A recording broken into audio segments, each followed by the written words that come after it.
in the quiet suburbs of Chicago during the 1970s.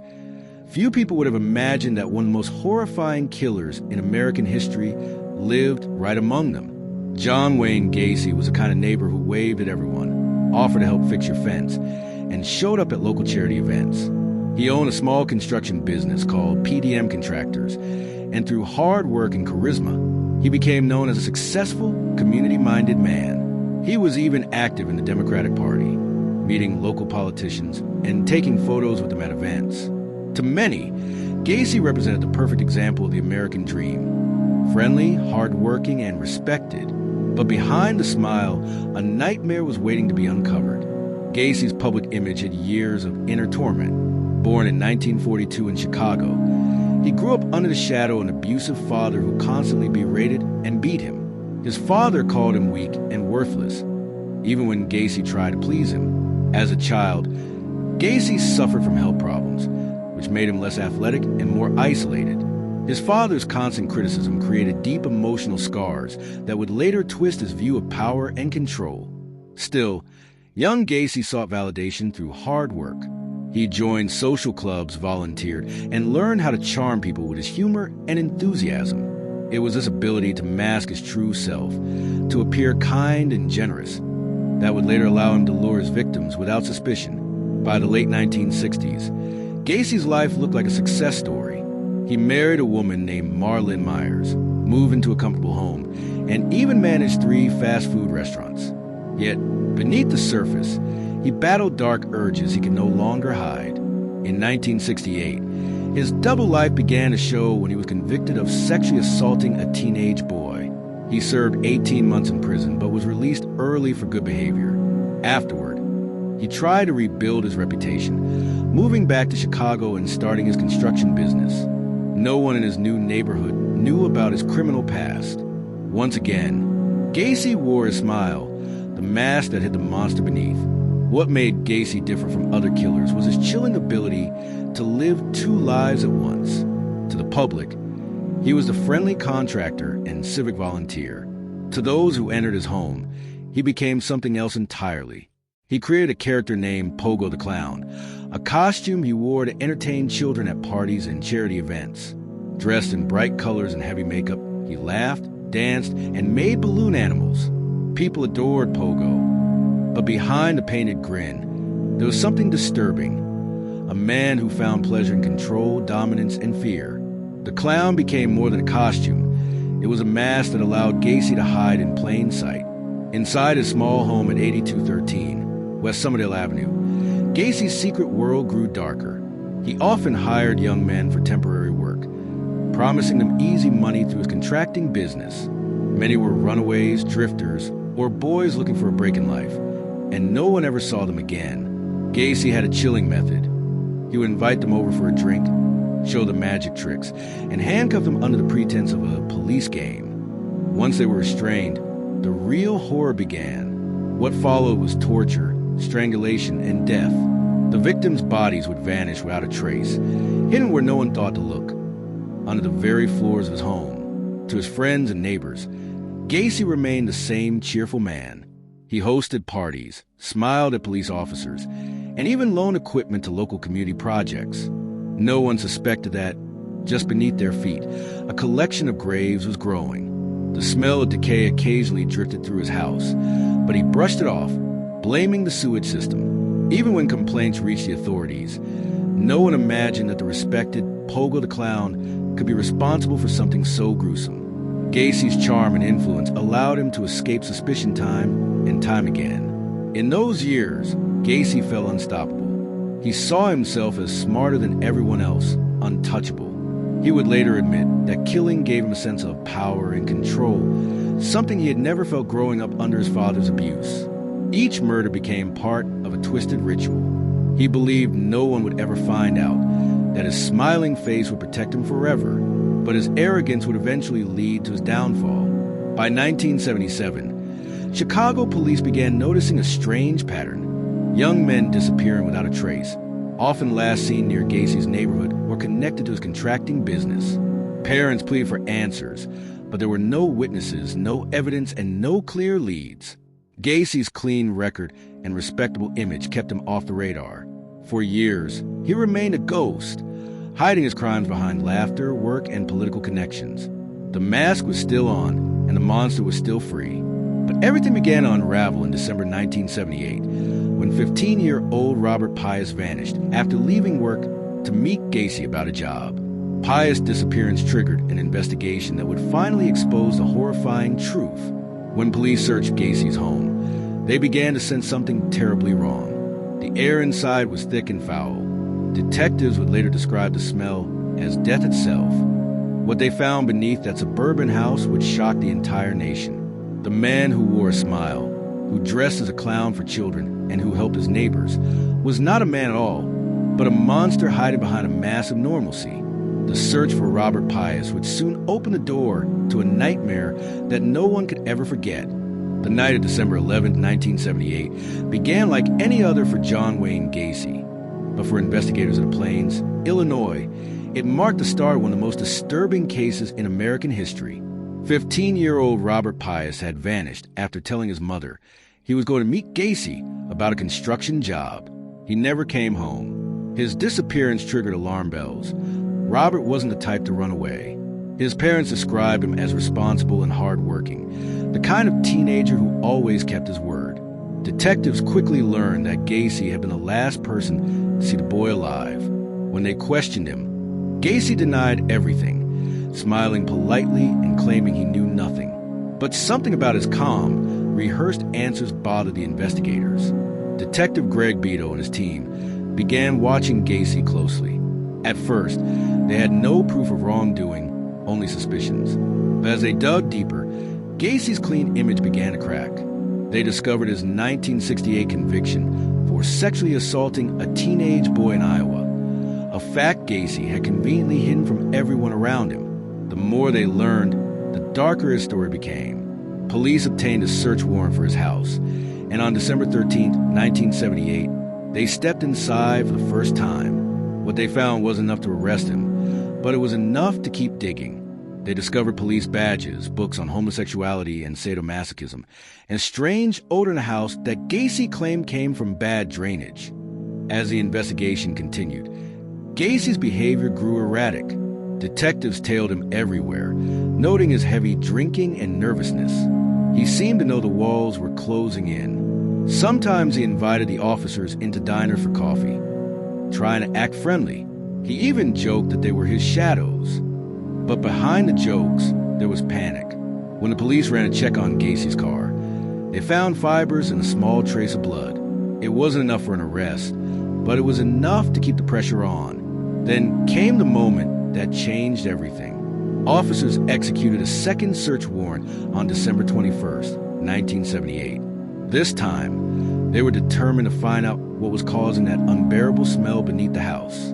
The team went down into the crawl space, where the ground was covered in lime and plastic sheets. As one officer began to dig, his shovel hit something soft, something that wasn't dirt. When he pulled out, the flashlight revealed what everyone feared: human remains. The stench was overwhelming. The smell of death Gacy had brushed off was real. Police immediately placed Gacy under arrest, and what followed became one of the largest forensic excavations in U.S. history. Over the next several days, officers dug through every inch of his crawl space. Each shovelful revealed another horror. Body after body emerged, wrapped in plastic or partially decomposed in the mud. Some were stacked on top of each other. Gacy had buried 29 victims under his house, and there were more. Several others were found in nearby rivers, where he had dumped them when the crawl space became full. The youngest victim was just 14 years old. The shocking news spread like wildfire. Reporters swarmed the neighborhood as forensic trucks lined the streets. The once quiet suburb of Norwood Park became the scene of a nightmare. Neighbors who had once shared drinks and laughter with Gacy couldn't believe it. They remembered him as generous, the man who hosted parties, fixed things, and even entertained children as Pogo the Clown. Now they watched as police carried bags of human remains from his home. One neighbor said, "I still can't believe it. I saw him as a friend. He was always so kind." But that was the trick. John Wayne Gacy had fooled everyone. As detectives questioned Gacy, he began to unravel. At first, he denied everything, insisting that others must have buried the bodies without his knowledge. But under pressure, the mask finally broke. He confessed, not to one or two murders, but to dozens. He spoke with a chilling calmness, describing how he would lure his victims by offering them work, alcohol, or drugs. Once they were inside, he'd perform his handcuff trick, pretending to be a police officer before overpowering them. He referred to the killings as business, describing them as if they were just tasks to complete. In his confession, Gacy claimed he sometimes didn't even remember all the names. It got to a point, he said, where I was just burying one on top of another. He showed no remorse. When asked why he did it, Gacy replied, "There were no bodies. Look around, you can see how easy it was." His words sent chills through the investigators in the room. It wasn't just the number of victims that horrified them. It was the coldness, the total absence of empathy. The victims' families began receiving devastating news one by one. Many had spent years searching for their missing sons, only to find out they had been buried under the floor of a clown's house. Some families had even met Gacy in person while searching for their children, never realizing they were speaking to the killer himself. The grief and outrage rippled through Chicago and beyond. By the end of the excavation, authorities had recovered 33 bodies connected to Gacy. Each was carefully cataloged, identified, and given a name when possible. Forensic experts worked tirelessly to match dental records and bone structures. Some victims remained unidentified for decades, their names only recently discovered through DNA technology. The scale of the crime was almost beyond comprehension. As the truth unfolded, the world struggled to understand how a man who threw neighborhood parties and dressed as a clown for charity events could commit such unimaginable atrocities. Pogo the Clown had been a symbol of laughter and innocence, but for Gacy, it was just another disguise. He had used joy to mask death, friendship to hide evil. By Christmas Eve 1978, John Wayne Gacy sat behind bars.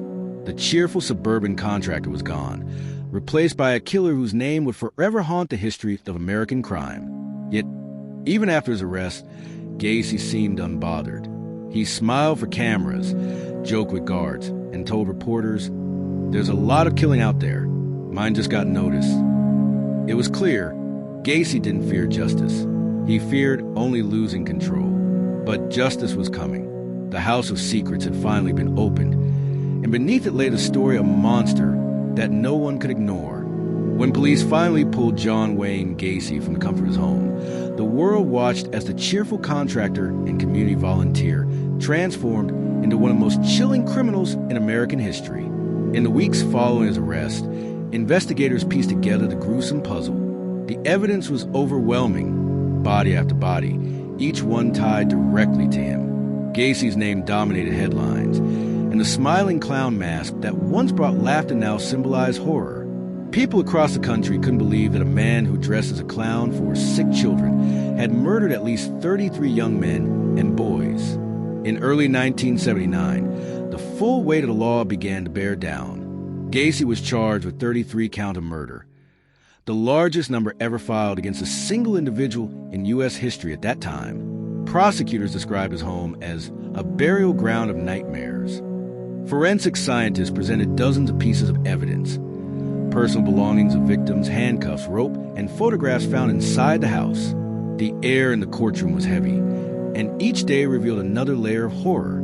Parents of the victims filled the seats, clutching photographs of the sons they'd lost, forced to hear in agonizing detail how Gacy had tortured and killed them. Throughout the trial, Gacy remained composed, even arrogant. He claimed he suffered from multiple personalities, one good, one evil, and blamed his other self for the murders. He referred to the killings as 5 years of madness, as though they were accidents of mental collapse.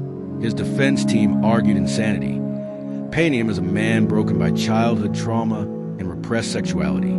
But the prosecution had no doubt about what he was: a calculating predator who planned, executed, and hid his crimes with methodical precision. They described him as a man who wore masks, literal and emotional, to hide his true self. The courtroom was packed every day with reporters, psychologists, and curious onlookers. The press called him the killer clown, and the nickname stuck. The idea that someone who entertained children could also be a sadistic killer sent waves of fear through America. During testimony, investigators described the excavation beneath his house in chilling detail, how the stench of decay filled the air, how bodies were found stacked like layers of forgotten cemetery. Photos were shown in court, and several jurors reportedly wept. Despite the mountain of evidence, Gacy smirked through much of proceedings. At times, he laughed quietly to himself. When one prosecutor referred to him as the worst of humanity, Gacy muttered, "Everybody's got problems." To many watching, his lack of remorse was as disturbing as the crimes themselves. On March 12, 1980, after a trial that lasted 5 weeks, the jury deliberated for only 2 hours before returning their verdict. John Wayne Gacy was found guilty on all 33 counts of murder. The judge sentenced him to death, stating, "I am sure there is no case that has ever come before this court that is more deserving of the ultimate punishment." Gacy listened without expression, then simply said, "Kiss my ass." The courtroom gasped. It was a final insult from a man who had taken so many lives without mercy. Gacy was sent to Menard Correctional Center, where he would spend the next 14 years on death row. Even behind bars, he continued to taunt the public.